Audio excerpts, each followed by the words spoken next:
თავდაპირველი პრეზენტაცია შეეხება ისთან შეჭიდულ პროლიფერაციულ სინდრომს. სანამ უშუალოდ თემაზე გადავალ, მიმოვიხილავ საკითხებს, რომელსაც შეეხება ჩემი პრეზენტაცია.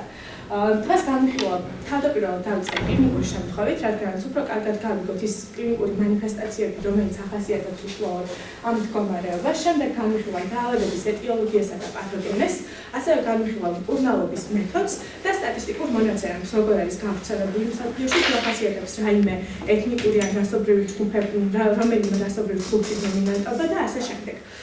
პირველადი სიმპტომები, რაც ახასიათებს მას. განვიხილავ თვითონ უშუალოდ ერთ-ერთი პაციენტის მაგალითზე, 5 წლის ნიკოლასი, რომელსაც აღენიშნებოდა რამდენიმე კვირის განმავლობაში მაღალი ტემპერატურა, დაახლოებით 38-39 გრადუსი ცელსიუსი, გადაიყვანეს საავადმყოფოში და მიიყვანეს ის პედიატრთან. პირველადი გასინჯვის შედეგად მას აღენიშნებოდა მხოლოდ და მხოლოდ გადიდებული ლიმფური ჯირკვლები, რომლებიც პალპაციით იგრძნობოდა ჩვეულებრივად და იგრძნო პედიატრმა. მან იფიქრა, რომ მას არაფერი განსაკუთრებული არ ჰქონდა, რადგანაც მაღალი ტემპერატურის გარდა მას არ აღენიშნებოდა რაიმე სიმპტომი ისეთი, რომ ჰქონოდა მას რაიმე ინფექციური დაავადება. არ ჰქონდა არც გამონაყარი, არც დიარეა, არც ახველებდა და შესაბამისად პედიატრმა გადაწყვიტა, რომ მისთვის ჯობდა ანტიბიოტიკებით მკურნალობის დანიშნა და დაუნიშნეს მას აცეტამინოფენი, კონკრეტულად ერთ-ერთი ანტიბიოტიკი, იმისათვის, რომ მისთვის ტემპერატურა დაეკლოთ და შესაბამისად მდგომარეობა გაუმჯობესებულიყო. ექიმი ვარაუდობდა, რომ ამ მეშვეობით ტემპერატურის დაკლებასთან ერთად შემდეგ შემცირდებოდა ლიმფური ჯირკვლების ზომაც და შესაბამისად მდგომარეობა ნორმალურ პირობებს დაუბრუნდებოდა. თუმცა მიუხედავად ამისა, რამდენიმე დღის განმავლობაში ტემპერატურა კვლავ არ დაიწია და მდგომარეობა არ გაუმჯობესდა. ამის შემდეგ ექიმთან რამდენიმე ვიზიტის შემდეგ არაფერი ახალი სიმპტომი არ ყოფილა, თუმცა არც ეს ძველი სიმპტომები განქრალა. საბოლოოდ დაახლოებით 6 დღის შემდეგ მდგომარეობა გართულდა და ნიკოლასის სიმპტომებს დაემატა მუცლის არეში ტკივილი, შემდეგაც იძულებული გახდნენ, რომ ის გადაეყვანათ საავადმყოფოში. საავადმყოფოში, როდესაც გადაიყვანეს, უკვე აუცილებელი გახდა მისი სამედიცინო ისტორიის შესწავლა. სამედიცინო ისტორიის შესწავლამ გვაჩვენა, რომ მას აღენიშნებოდა 2-დან 3 წლამდე პერიოდში შუაყურის მუდმივი პერიოდულად განმეორებადი ინფექციები, რომელიც რამდენი გარკვეული პერიოდის შემდეგ ისევ კვლავ ვითარდებოდა მკურნალობის შემდეგ. გარდა ამისა, ამავე პერიოდში, კვლავ 2-დან 3 წლამდე პერიოდში მას ჰქონდა ბაქტერიული პნევმონიის რამდენიმე შემთხვევა. ამ პერიოდში, როდესაც მას ეს მდგომარეობები და ეს სიმპტომები აღენიშნებოდა, ექიმმა მას ჩაუტარა იმუნოლოგიური კვლევა, რამაც აჩვენა შემდეგი შედეგი. მას ჰქონდა იმუნოგლობულინ G-ის დაბალი, ხოლო იმუნოგლობულინ A-ის და M-ის ნორმალური დონე. ამ პერიოდშიც მას კვლავ დაენიშნა პროფილაქტიკური ანტიბიოტიკებით მკურნალობა, რამაც ამ შემთხვევაში შედეგი გამოიღო. ეს სიმპტომები გაქრა, მდგომარეობა გაუმჯობესდა და უკვე ჩვენთვის საინტერესო პერიოდამდე, როდესაც ის კვლავ მიიყვანეს პედიატრთან, მას სხვა არანაირი სიმპტომი აღარ ჰქონია და უკვე კარგად გრძნობდა თავს. ამ შემთხვევაში საავადმყოფოში, როდესაც გადაიყვანეს, მისი მდგომარეობა იყო შემდეგნაირი. მას ჰქონდა კვლავ მაღალი ტემპერატურა, ასევე სუნთქვა და სისხლის წნევა ჰქონდა ნორმალური, ასევე გულის ფუნქციონირებაც იყო ნორმალური. თუმცა აღენიშნებოდა მრავლობითი სისხლჩაქცევები კანზე, განსაკუთრებით ფეხისა და ტერფის არეში. გარდა ამისა, მას ჰქონდა გადიდებული ლიმფური კვანძები კისერზე, კვლავ ჰქონდა ასევე გადიდებული ნუშურა ჯირკვლები, თუმცა არ აღინიშნებოდა კვლავ რაიმე ინფექციის ან ანთებითი პროცესის კვალი. უკვე ნორმალური ზომის ჰქონდა იხლიისა და საზარდულის ლიმფური კვანძები და გადიდებული ჰქონდა ღვიძლი, რომლის გრძნობაც უკვე პალპაციისას შეიძლებოდა მარჯვენაზე და კვადრანტში, უკვე ნეკნებიდან დაახლოებით 4 სანტიმეტრის ქვემოთ. ამის შემდეგ უკვე აუცილებელი იყო, რომ ექიმები დაინტერესებულიყვნენ მისი სამედიცინო ისტორიითაც, მისი ოჯახის სამედიცინო ისტორიითაც. და აღმოჩნდა, რომ მისი დედის ბიძას ჰქონდა აპლასტიკური ანემია და სწორედ ამ მიზეზით გარდაიცვალა ის, ხოლო დედის მამას, ანუ ნიკოლასის ბაბუას, ასევე ჰქონდა ლიმფომა, რამაც გამოიწვია მისი ადრეული გარდაცვალება, ადრეულ ასაკში გარდაცვალება. შესაბამისად, უკვე მდგომარეობა საეჭვო იყო და აუცილებელი გახდა იმუნოლოგიური კვლევის ჩატარებაც. ლაბორატორიულმა კვლევამ გამოავლინა, რომ ნიკოლას აღენიშნებოდა სუსტი ანემია, ჰემატოკრიტის მაჩვენებელი იყო 28%, ან ერითროციტების რაოდენობა მის სისხლში შემცირებული იყო, სისხლის თეთრი უჯრედების რაოდენობა ნორმალური იყო, ნორმაში იყო, თუმცა თრომბოციტები იყო ნორმასთან შედარებით ბევრად უფრო დაბალი. ასევე ატიპური ლიმფოციტები ნაკლები, რომელიც ნორმაში დაახლოებით 2%-ზე ნაკლები უნდა იყოს ადამიანის ორგანიზმში, მას 22%-ზე მეტი ჰქონდა. ასევე აღინიშნებოდა ღვიძლის მნიშვნელოვანი დისფუნქცია, კერძოდ ღვიძლის ორი მნიშვნელოვანი ფერმენტი, ალანინ ამინოტრანსფერაზა და ასპარტატ ამინოტრანსფერაზა იყო ძალიან მომატებული. რაც რა თქმა უნდა განაპირობებდა იმას, რომ ღვიძლის ფუნქცია დარღვეული იყო და შესაბამისად ორგანიზმშიც მდგომარეობა დარღვეული იყო უკვე, ჰომეოსტაზი აღარ იყო. ჩაუტარდა მას ასევე ტესტი ჰეპატიტის A, B და C ვირუსების მიმართ ანტისხეულებზე, რაც ნეგატიური აღმოჩნდა, თუმცა იმუნოგლობულინ M-ის და იმუნოგლობულინ G-ის ტიტრი ვირუსული ეპშტეინ-ბარის ვირუსული კაფსიდის ანტისხეულების მიმართ აღმოჩნდა ძალიან მაღალი. შესაბამისად, პედიატრებმა ივარაუდეს, რომ ის უნდა ყოფილიყო ეპშტეინ-ბარის ვირუსით ინფიცირებული. და შესაბამისად, მართლაც გარკვეული დროის შემდეგ ეპშტეინ-ბარის ვირემია სისხლში დადგინდა უკვე პოლიმერაზული ჯგუფური რეაქციით, ანუ PCR-ის მეშვეობით. ამის შემდეგ უკვე დაისვა დიაგნოზი მისი სამედიცინო ისტორიის, ოჯახის სამედიცინო ისტორიისა და მისი კვლევების საფუძველზე დაისვა დიაგნოზი, რომ მას ჰქონდა X ქრომოსომასთან შეჭიდული ლიმფოპროლიფერაციული სინდრომი, რომელიც მოკლედ XLP-ით აღინიშნება, ასევე რომელსაც თან ახლდა პროგრესირებადი და სწრაფად განვითარებადი მონონუკლეოზი. ექიმებმა გადაწყვიტეს, რომ მისთვის ემკურნალათ ანტივირუსული აგენტებით და ასევე ინტრავენული იმუნოგლობულინებით და ისინი ვარაუდობდნენ, რომ ამ აგენტებით მკურნალობის შემდეგ ეპშტეინ-ბარის ვირუსის რაოდენობა უნდა შემცირებულიყო და ასევე ტემპერატურას უნდა დაეკლო და მდგომარეობა ბევრად უფრო გაუმჯობესებული უნდა ყოფილიყო. თუმცა სამწუხაროდ ასე არ მოხდა და პირიქით უფრო გაუარესდა მისი მდგომარეობა და აუცილებელი გახდა მის მკურნალობას დამატებოდა დექსამეტაზონი. თუმცა არც ამან გამოიღო შედეგი და პაციენტს განუვითარდა შემდეგი სიმპტომები. ჰქონდა მძიმე შოკური მდგომარეობა, ასევე დიფუზური ვასკულარული გაშორმა, რამაც გამოიწვია ის, რომ სისხლის რაოდენობა, მოცირკული და სისხლის რაოდენობა შესუსტდა და სითხე გადავიდა უკვე ორგანოს ანუ მუცლის ღრუში, რამაც გამოიწვია შემდეგ უკვე ასციტი, ანუ სითხის დაგროვება ფილტვებისა და მუცლის არეში, ასევე ჰიპოტენზია ამავე მიზეზით, რადგან დიფუზური ვასკულარული გაშორმა იყო, რამაც შემდეგ უკვე სისხლის ცირკულაცია დაარღვია და შესაბამისად ორგანოების ყვება ვეღარ მიმდინარეობდა კარგად და გამოიწვია მრავლობითი დაზიანება ორგანოების. საბოლოოდ უკვე დაახლოებით საავადმყოფოში გადაყვანიდან 10 დღის შემდეგ ნიკოლასი გარდაიცვალა. გარდაცვალების შემდეგ კვლევით დადგინდა, რომ მას ჰქონდა ასციტი, მძიმე ასციტი, ანუ მუცლის ღრუში და ფილტვების გაშლება აღენიშნებოდა დიდი რაოდენობით სითხე. გარდა ამისა, ფილტვები და გული იყო ნორმალური ზომის, მიუხედავად ამისა, მაგრამ ღვიძლი იყო ძალიან ცუდ მდგომარეობაში, რასაც თავდაპირველად მისი სიმპტომები ღვიძლის დისფუნქციას მიგვანიშნებდა, თუმცა გარდაცვალების შემდეგ დადგინდა, რომ ღვიძლი იყო დანეკროზებული მრავლობითად, ძალიან მცირე ნაწილი იყო აქტიური და მოფუნქციონირე. სურათზე ჩვენ ვხედავთ მდგომარეობას, რომელმაც გამოიწვია ნიკოლასის დაავადება. დედამისი, ანუ ეს არის ტრადიციული X-თან შეჭიდული რეცესიული განმკვიდრების მაგალითი, დედა იყო მატარებელი ამ გენის, რომელიც რომელსაც ჰყავდა ჯანმრთელი მეუღლე, თუმცა შეჯვარების შედეგად ნიკოლას, ეს არის ნიკოლასის გენოტიპი, უკვე ნიკოლას გადაეცა ეს ალელი და შესაბამისად ნიკოლასი იყო დაავადებული, რამაც გამოიწვია მისი გარდაცვალებაც ასევე. ახლა უშუალოდ გადავიდეთ დაავადების ეტიოლოგიაზე და მის პათოგენეზზე. X-თან შეჭიდული ლიმფოპროლიფერაციული დაავადება შეიძლება იყოს ორი მიზეზით გამოწვეული. შეიძლება იყოს ორი გენის მუტაციით გამოწვეული, ეს ორივე გენი მოთავსებულია X ქრომოსომაში.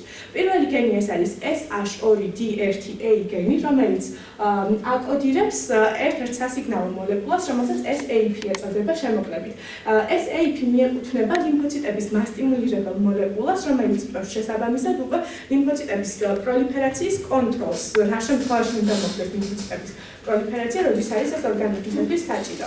და როდესაც უკვე SAP-ის დეფიციტია, ვეღარ მიმდინარეობს კონტროლი ლიმფოციტების გამრავლების და შესაბამისად მიმდინარეობს უკვე ტეუჩელების აქტივაცია და ისე გამრავლება, რომ ორგანიზმისათვის ის უკვე ზედმეტია და ამდენი აღარ ჭირდება. თუმცა აღსანიშნავია ისიც, რომ მართალია ტეუჩელები მრავლდება და ციტოტოქსიკურობა მომატებული უნდა იყოს, თუმცა ამ კონტროლად გამრავლებულ ტეუში უჯრედებს აქვს შესუსტებული ციტოტოქსიკურობა და ვეღარ ახერხებენ უკვე თავიანთი ფუნქციის შესრულებას და შესაბამისად ინფიცირებული უჯრედების განადგურებაც აღარ ხდება ასეთ შემთხვევაში.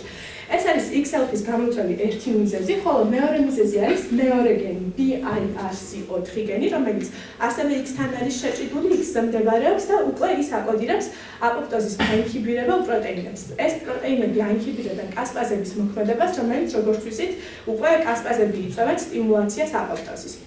შესაბამისად, როდესაც ეს პროტეინები აღარა, აპოპტოზი მიმდინარეობს ძალიან აქტიურად და შესაბამისად ორგანიზმშიც ნეკროზი და აპოპტოზი მიმდინარეობს აქტიურად და ფუნქციაც ვეღარ ხდება, უკვე კარგად ვეღარ მიმდინარეობს. რა შეიძლებოდა ყოფილიყო მიზეზი უშუალოდ ნიკოლასის მდგომარეობის. როგორც ვთქვით, ეს მუტაციური გენი გადაეცა მას დედისაგან, თუმცა რაში მდგომარეობდა ეს მუტაცია? მას, როდესაც ჩაუტარდა იმუნოლოგიური კვლევა, ასევე ჩაუტარდა Northern blotting-ის მეთოდით კვლევა, რომლის შედეგიც არის წარმოდგენილი უკვე უშუალოდ სლაიდზე. პირველი ველი, ან JK-ი აღნიშნული ველი, ეს არის სპეციალური საკონტროლო უჯრედების ველი, რომელიც გამოიყენება მსგავს კვლევებში. მეორე ველი, C ველი, ეს არის საკონტროლო პერიფერიული მონონუკლეარული უჯრედებიდან გამოყოფილი RNA-ის შედეგი და მაჩვენებელი ველი, ხოლო P არის უკვე ნიკოლასის RNA-ის მაჩვენებელი. როგორც ამ კვლევის შედეგად გაირკვა, ის 4 ექსონი, რომელიც აკოდირებდა SAP-ს, იყო ნიკოლასის შემთხვევაში მთლიანად წაშლილი და არ არსებობდა და შესაბამისად პროდუქტები SAP და მასთან ასოცირებული სხვა პროტეინები, რომლებიც უკვე კონტროლს იწვევდა, მთლიანად არ არსებობდა ნიკოლასის ორგანიზმში, რამაც გამოიწვიეს მრავალობითი დაზიანებები, რომლებიც უკვე ვახსენეთ. ზოგადად ნორმალურ პირობებში იმუნური პასუხი ვირუსების მიმართ ვითარდება ორი გზით. მაშინ მონაწილეობს როგორც თანდაყოლილი, ასევე შეძენილი იმუნიტეტი. თანდაყოლილი იმუნიტეტიდან პასუხს ვირუსების მიმართ გამოიმუშავებს ნატურალური კილერი უჯრედები, რომლებსაც გააჩნიათ გრანულოციტები, რომლებიც შეიცავს სხვადასხვა ენზიმებს, მათ შორის არის პერფორინი გრანზიმი, რომელიც უშუალოდ იწვევს დაავადებული უჯრედების განადგურებას და მოფრინებას. შესაბამისად, იმუნიტეტის და ჰომეოსტაზის მდგომარეობა ორგანიზმში ნარჩუნდება. ასევე დაახლოებით ძალიან გავს ნატურალურ კილერ უჯრედებს ტეციტოტოქსიკური უჯრედები, რომელიც უკვე შეძენილი იმუნიტეტისათვის არის დამახასიათებელი. შეძენილი იმუნიტეტი ამ შემთხვევაში უფრო მნიშვნელოვანია, რადგანაც ტეციტოტოქსიკური უჯრედები, როდესაც იმოქმედებენ მხოლოდ ანტიგენთან, შემდეგ წარმოიქმნება მეხსიერების უჯრედები და შესაბამისად ვირუსის ხელმეორედ შემოჭრის შემთხვევაში უკვე ორგანიზმი უფრო მეტად დაცულია და დაავადების განმეორების შემთხვევა წყდება. თუმცა ამ შემთხვევაში უკვე დარღვეულია ეს პასუხები და ამ დარღვევის მიზეზს განვიხილავ ახლა. ნორმალურ პირობებში, როდესაც დეფიციტი სასიგნალო მოლეკულის არ არის, როდესაც მოხდება ეპშტეინ-ბარის ვირუსით ინფიცირება, ინფიცირებული B უჯრედები იწყებენ დაყოფას და ეს შემდეგ დაყოფილი ინფიცირებული B უჯრედები ახორციელებენ ამ ვირუსული ანტიგენის ექსპრესირებას. უშუალოდ B ლიმფოციტებზე ექსპრესირებული ვირუსული ანტიგენი შემდეგ გამოიცნება ან ნატურალური კილერებით, ან ტეციტოტოქსიკური უჯრედების მეშვეობით და შესაბამისად ხდება ამ უჯრედების მოფრინება და ორგანიზმის დაცვა დაავადებისაგან. თუმცა ასეთ შემთხვევაში შემდეგი რაღაც ხდება. ნატურალურ კილერ უჯრედს გააჩნია ორი სახის რეცეპტორი, ეს არის როგორც მააქტივირებელი რეცეპტორი, ასევე მაინჰიბირებელი რეცეპტორი. მააქტივირებელი რეცეპტორი უკავშირდება სხვა უჯრედზე MHC-ის პირველი კლასის მოლეკულას და როდესაც ეს დაკავშირება მოხდება, ხდება მაინჰიბირებელი სიგნალის გადაცემა და შემდეგ უკვე ნატურალური კილერი ამ შემთხვევაში თავის კილერულ ფუნქციას აინჰიბირებს, ანუ აღარ ხდება კილერული ფუნქციის შესრულება და შესაბამისად მასპინძელი უჯრედების და ჯანმრთელი უჯრედების მონელებისგან იცავს ნატურალურ კილერს. ეს მექანიზმი მაშინ, როდესაც MHC-ის პირველი კლასი არის მცირე რაოდენობით რომელიმე უჯრედზე ექსპრესირებული, ან სულ არ არის ექსპრესირებული, ან დაზიანებულია, როგორც ეს ხდება ეპშტეინ-ბარის ვირუსით ინფიცირების პერიოდში, როდესაც არის B ლიმფოციტები ინფიცირებული, ასეთ შემთხვევაში ეს MHC პირველი კლასის მოლეკულით მაინჰიბირებელ რეცეპტორზე მოქმედება ვერ ხორციელდება, მაინჰიბირებელი სიგნალი აღარ გადაეცემა და შემდეგ მთლიანად მიმდინარეობს აქტივატორის სიგნალის დომინირება და შესაბამისად უკვე ეს კილერული ფუნქცია გადამეტებულად სრულდება. გარდა ამისა, ნორმალურ ნატურალურ კილერში არის წარმოქმნილი ასეთი რეცეპტორი, რომელსაც ეწოდება CD254. CD254 4 რეცეპტორი ასევე მიეკუთვნება აღნიშნულ SLAM კლასს, რომელიც არის ასევე ლიმფოციტების მასტიმულირებელი. ხოლო როგორც ხედავთ, ანუ ზედა ყვითელ ნაწილზე ეს არის უკვე სამისნე უჯრედი, სამისნე უჯრედზე არის ექსპრესირებული CD48. ესეც დაახლოებით იმ კლასის მოლეკულაა და უშუალოდ მათი ერთმანეთთან ურთიერთქმედება ხორციელდება. CD254-ს ანუ ციტოპლაზმურ ნაწილში, ნატურალური კიბერის ნაწილში, ანუ აი ამ ნაწილში აქვს S-ჰაშორი უჯრედი, რომელიც თიროზინთან არის ასოცირებული. როდესაც ხდება CD48-თან დაკავშირება CD254-ის, ამ თიროზინთან ხდება შემდეგ უკვე მოზიდვა კინაზების, რომელიც წარმოდგენილია ამ ნაწილში, სურათზე ნაჩვენებია ეს კინაზები. ამ კინაზების მოსვლის და დაკავშირების შემდეგ ხდება ფოსფორილაცია და ამ ფოსფორილაციის შემდეგ, კინაზების გააქტიურების შემდეგ, აქტივატორი რეცეპტორიდან გადაეცემა სიგნალი უკვე ნატურალური კიბერიდან უჯრედს და შესაბამისად ხდება ამ უჯრედის მოკლა, ასე ვთქვათ, როდესაც არის ის ინფიცირებული. ხოლო, როცა არ არის, ანუ ჩვენთვის აღნიშნულ მდგომარეობაში, ანუ ლიმფოპროლიფერაციული დაავადების მდგომარეობაში, სწორედ ეს არის დაახლოებული, რომ თიროზინ კინაზების გააქტიურება ვეღარ ხორციელდება და შესაბამისად შესუსტებულია ციტოტოქსიკურობა და შესაბამისად კვლის უნარი აღარ არის. შესაბამისად, ამ შემთხვევაში თიროზინ კინაზას გააქტიურების რამენაირი დარღვევა შეიძლება იყოს გამომწვევი ასევე X-თან შეჭიდული ლიმფოპროლიფერაციული დაავადების. რაც შეეხება უშუალოდ დაავადების სტატისტიკურ მონაცემებს, ის გამოხატული კონკრეტულად რომელიმე რასობრივად ტიპურ ჯგუფში ან რომელიმე კონტინენტზე ან რომელიმე რეგიონში არ არის და შესაბამისად ასეთი კონკრეტული ნაჩვენებელი ვერ მოვიძიეთ სამწუხაროდ. სიხშირე უშუალოდ ამ დაავადების X-თან შეჭიდული დაავადების არის აღენიშნება მილიონიდან 1 ან 3 მამაკაცს, რადგან X-თან შეჭიდულია და ქალებში ძალიან იშვიათად გამოვლინდება ეს. რაც შეეხება სხვა მონაცემებს, აღსანიშნავია ის, რომ როგორც უკვე აღნიშნეთ თუ გახსოვთ, ნიკოლასის შემთხვევაში X-თან შეჭიდული ლიმფოპროლიფერაციული დაავადება იყო ინფექციურ სწრაფად პროგრესირებად მონონუკლეოზთან ერთად გამოვლენილი. გარდა მონონუკლეოზისა შეიძლება იყოს სხვა თანმხლები დაავადებებიც, რაც ანუ ისეთი დაავადებებია ძირითადად მასთან ერთად გამოხატული, რომელიც დაკავშირებულია ტესტსა და B უჯრედების ერთმანეთთან ურთიერთობაზე და მათი მეშვეობით რაიმე სიგნალის წარმოქმნაზე. მაგალითად, შეიძლება იყოს აგამაგლობულინემია წარმოქმნილი, რადგანაც ამ შემთხვევაში T უჯრედები ვეღარ ახორციელებენ საკმარისი სიგნალის გადაცემას B უჯრედებისათვის და ვეღარ ხორციელდება უშუალოდ ამ იმუნოგლობულინების საკმარისი რაოდენობის წარმოქმნა, ან საერთოდ ვერ ხდება წარმოქმნა, შესაბამისად წარმოქმნილია ორგანიზმში აგამაგლობულინემია. გარდა ამისა, შეიძლება იყოს ლიმფომები, როგორც ეს ნიკოლასის ოჯახის სამედიცინო ისტორიაში ნახეთ უკვე და გარდა ამისა შეიძლება დარღვეული იყოს T ჰელპერების ფუნქციონირება, რომლებიც გამოიმუშავებენ პოლიკულური T ჰელპერების ფუნქციონირება, რომლებიც გამოიმუშავებენ ინტერლეიკინ 21-ს და შესაბამისად უკვე ვეღარ მიმდინარეობს უჯრედში და ორგანიზმში ის პროცესები, რომლებიც ამ ინტერლეიკინმა უნდა შეასრულოს. გარდა ამისა, ჰეპატოციტებში ნეკროზის შემთხვევა აღნიშნეთ ნიკოლასის შემთხვევაში, ასევე აქვსნი რატომ იყო ეს სიმპტომი გამოხატული. ხშირ შემთხვევაში გააქტიურებულ უჯრედის ზედაპირზე არის ფას ლიგანდი წარმოდგენილი, ხოლო როდესაც ეპშტეინ-ბარის ვირუსი შემოდის ორგანიზმში, ჰეპატოციტებზე ხდება უკვე უშუალოდ ფასის პრეზენტირება და ექსპრესირება და შესაბამისად ხდება ამ ფასის და ფას ლიგანდის ერთმანეთთან დაკავშირება და შესაბამისად მიმდინარეობს შემდეგ უკვე ნეკროზული პროცესი და სხვადასხვა ციტოკინის გამოყოფა და უკვე ამ შემთხვევაში ხდება საკუთარი ანუ host tissue-ს განადგურება და მონელება. ეს არის ძირითადი ინფორმაცია, რომელიც X-თან შეჭიდულ ლიმფოპროლიფერაციულ დაავადებაზე არსებობს და აქვე საბოლოოდ აღნიშნავ იმას, რომ ეს ლიმფოპროლიფერაციული დაავადება გარდა X-თან შეჭიდულისა შეიძლება იყოს რეცესიული ნიშნით გამოხატული.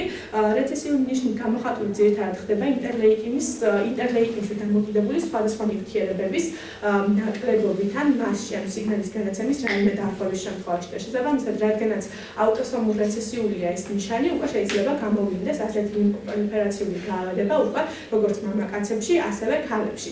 რაც შეეხება უკვე მკურნალობის მეთოდებს, მკურნალობის მეთოდებთან დაკავშირებით სამწუხაროდ მკურნალობა ამ დაავადებების ნაკლებად არის განვითარებული, რადგან საკმაოდ რთული და კომპლექსური დაავადებაა და მრავალი ორგანოთა სისტემა არის ჩათრეული მასში და ვარაუდობენ, რომ ეფექტური იქნება მკურნალობა ქიმიოთერაპიის და რადიაციის მეშვეობით, ძვლის ტვინის დარღვევით და განადგურებით და შესაბამისად უკვე შესაბამისი HIV-ის მქონე დონორის მოძებნა და შემდეგ უკვე ძვლის ტვინის ტრანსპლანტაციამ შეიძლება სასურველი შედეგი გამოიწვიოს და ასეთ მცირე ასაკში, როგორც ნიკოლასი იყო, 5 წლის ასაკში გარდაცვალება შეიძლება თავიდან ავიდოთ. ჩემი პრეზენტაცია სულ ეს იყო და მადლობთ ყურადღებისთვის.